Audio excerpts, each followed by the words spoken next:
currently this is the sub D one. It's based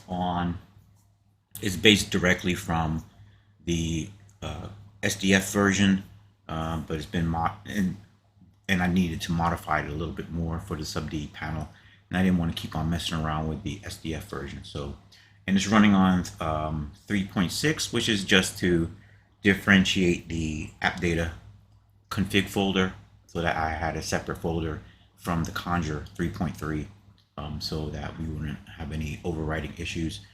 We have double property panels because as I got used to working in Conjure, having the transforms available at all times, even better than Modo. Modo, I'd always have it open, but having it open all the time comes in handy, because sometimes when in a mirroring issue or something like that, it's as simple as a scale, something in scale is thrown off or something. So it's just for a quick glance.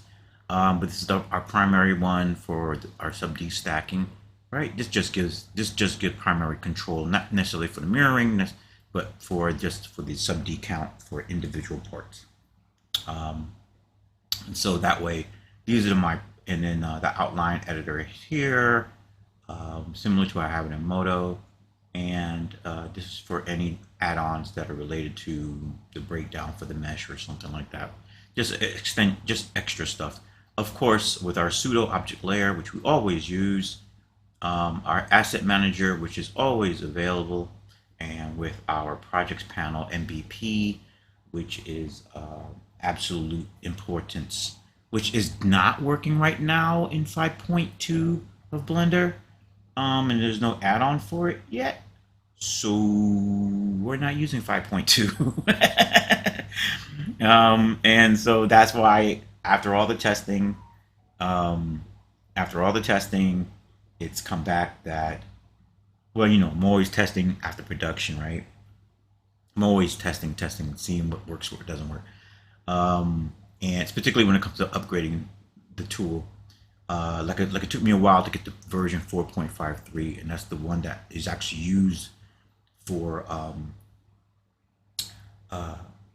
the Wild Walker. That is the absolute one. It started in version 4, and then it went to version 4.2 or something like that, and then version 4.53 turned out to be the absolute best. It took a little while because, once again, we have to wait for add-ons to catch up and stuff like that.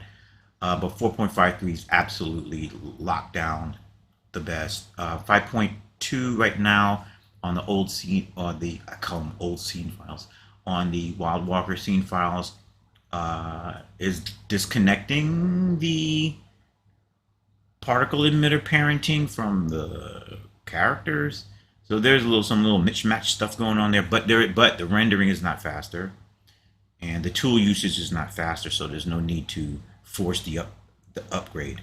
There's no need. In other words, we only upgrade when Blender is offering something that I can directly in-house, meaning in the application itself, that I can directly utilize for the benefit of the production.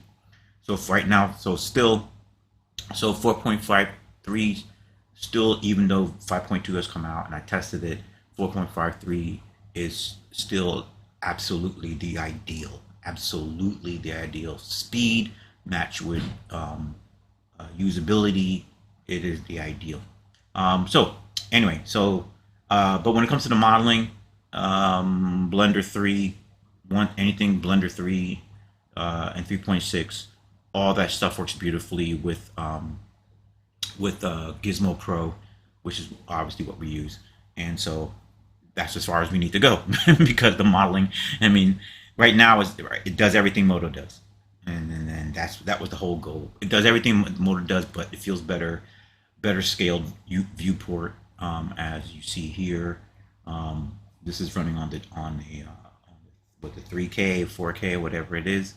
So anyway, and Modo's phased out anyway, so there's no need to keep on going down that path if Blender already can go down that path.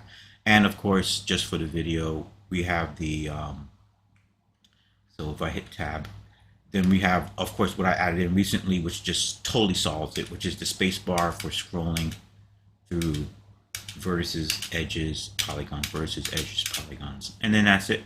I mean, there's nothing better than that. So my whole issue then was, okay, when it came to doing Droid.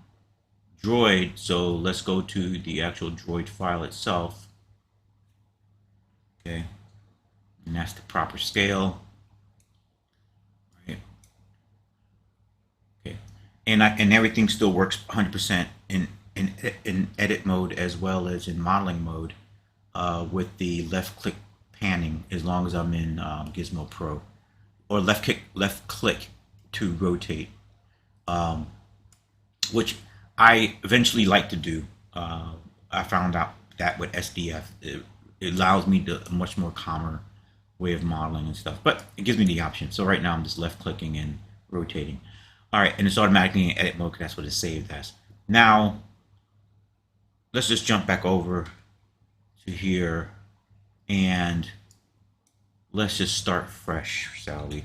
So the whole thing was, I want to utilize, I want to have straight mirroring. I didn't want to be in edit mode and then do the whole edit mode trick where you select the mirrored part of the mirrored object, and then that will automatically have all the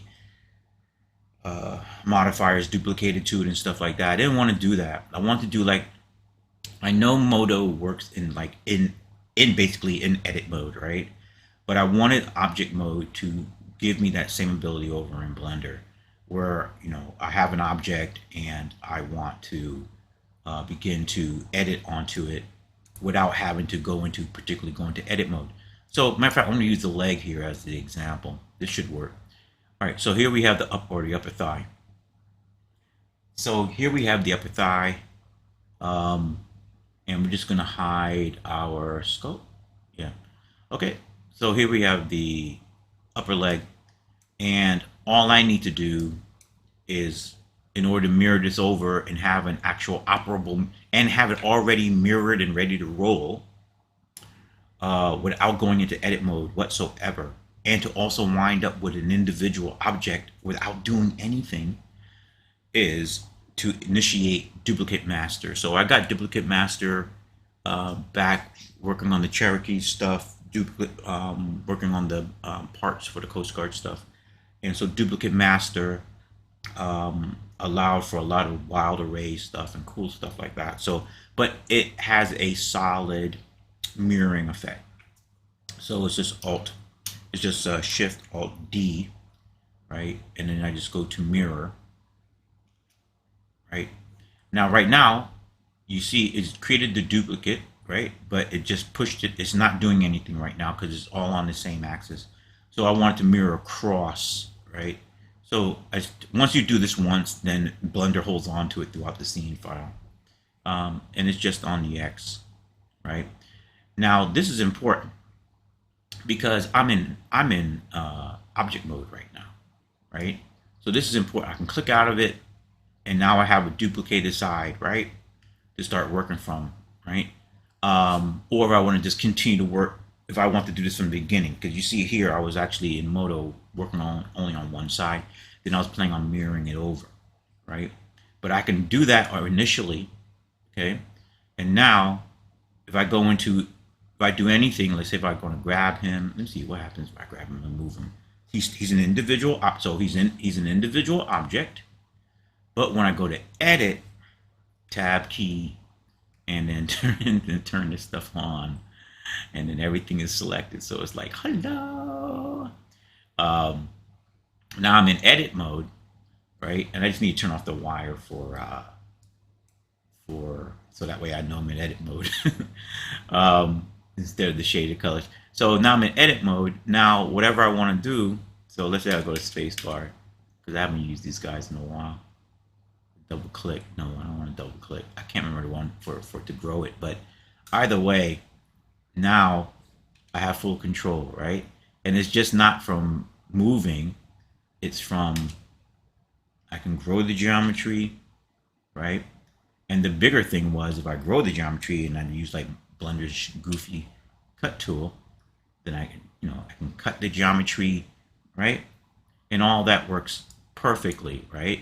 And then still come out, and I'm only working on one object. This is not selectable, right? This one is not selectable. Okay, it isn't, right? This one is though. Okay, and then once I come out of modeling mode or edit mode, But tab is still a separate object, right? Yeah, because it's from modal, right? So it's still a separate object, which means, I don't have to worry about um, detaching it or anything like that. This is ideal. Ideal.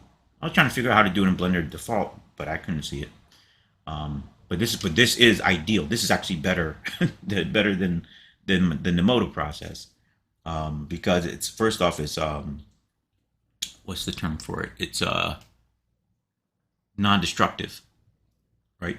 So it's non-destructive, and so the symmetry is not going to break or anything like that. There's no issue with that. Um, and I get to see what the model looks like full, not just working on one model and mirroring it over. No, it all can happen live. So in other words, like um, if I go and say, oh, Marif, they're all in here. Let me see. Is it a wire? Geometry wire? Yeah, let's turn that off. But that's cool, but it always throws me off because I want to see. I'd rather see the patches or the lines like that from the ridge occlusion stuff, and then when I go to model, then I know I'm modeling, right? So I'd rather do that. Okay. And I may turn the ridge off. I'm glad I'm recording it because I haven't had to do this in a little bit. No. Where's my ridge? Ridge is in here. So that's the ridge. Now, ridge is fine when you're working hard surface, but it's kind of annoying a little bit, distracting a little bit. And then we have valleys. That's for the occlusion. Let's keep the valleys high. And this is drop the ridges down. There's no need to see it. There's no need to see the ridges in regular shaded mode, right? And actually, the ridges is a throwback from doing parts for the Coast Guard. It has nothing to do with subdivision with SDF modeling. It doesn't, it's not a factor. So it's just a leftover because I haven't addressed the sub D modeling process. Man, I got everything's going off. I haven't had to adjust the sub D modeling process until now. It was always like a secondary thing. Now we're finally rolling it out as primary, right? Because now really have the fever to finish Droid out after doing so much SDF and stuff like that. Okay, so the main thing was what I wanted to see. Well, I think also no, because I'm about to say I should switch this to if I should switch it to like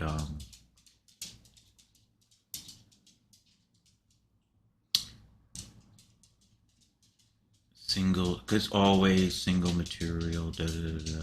No, because what's gonna happen is when I switch, take it off for random. I'm thinking about taking it off for random.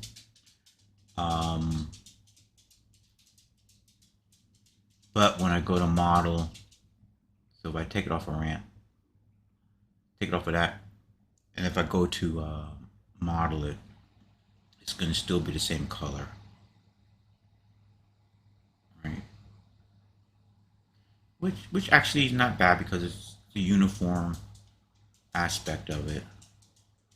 Let's see.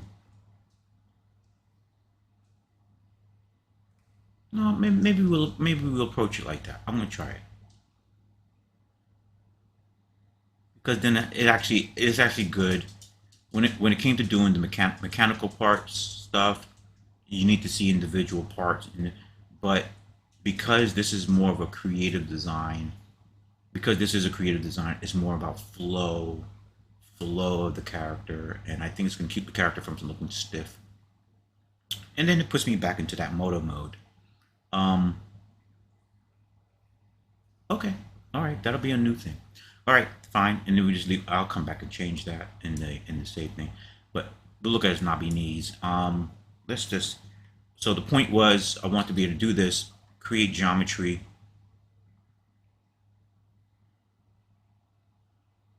Right. Instead, let's say I was saying, hey, this is the arm, and this, of course, this panel has to be open, right? Whatever panel this is has to be on. What is it? Oh, the tool settings. Oh, no. The adjust last operation in order to see the duplicate master, just as a reminder in the video. All right, so I just want to be able to do like that and say, before I even started modeling onto it, and just be able to automatically have that mirrored object. There you go. See, it automatically remembers it. That's cool. So now I would just sit there and tab key, shift D. Well, I won't tab key it. Let's shift D it. Oh, it should happen. Okay, so all right, so it should happen with the object because it's not going to shift D together. No. So what we're going to do is we make we make our object, sub D it, do whatever. If it's going to have a mirror on it, which is for an arm, I don't know why I would have a mirror. You also see that I have the scale tool setting. I'm going to put this in the video too. Scale view right there. That's important for working with just one hand. Okay. See the faceted thing, all that stuff. That's fine here. Let's just go here and just crank that up to like a 3 or maybe something like that. Okay. Is it on snap? I don't want it to be on snap. It's on snap. Take it off the snap. Okay. Right. And so let's say I'm building the arm out from here. Now, because that's all the modifier that's going to be applied to him. So now I can Shift Alt D, and now I can mirror him. Okay. So now, there's not gonna when I model, I don't use modifiers. There's no reason to be using modifiers when you model. So now we can just sit there and begin creating our model, and we don't have to worry about clicking on anything. We don't have to worry about it. It's not going to break. Nothing like that's going to happen, right? And matter of fact, as I model, I'll probably even forget that it's even mirrored over there. But so A is the ideal scenario because it allows me to be able to see when I'm modeling, to get all together, right?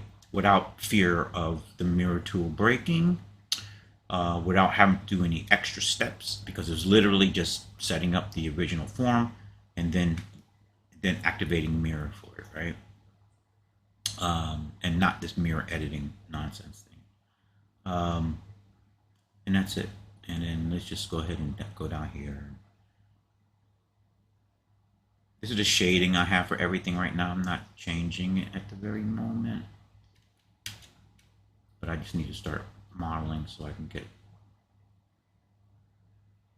And it's kind of good that I haven't been in Modo a little bit, so that it's I'm gonna allow myself to adapt to my Blender setup a little bit even better. Something I've always been wanting to do. Right? Okay. And it goes on and on and on and on and on. And then it goes perfectly with the mouse I'm using and stuff like that, right? All right. So this is important for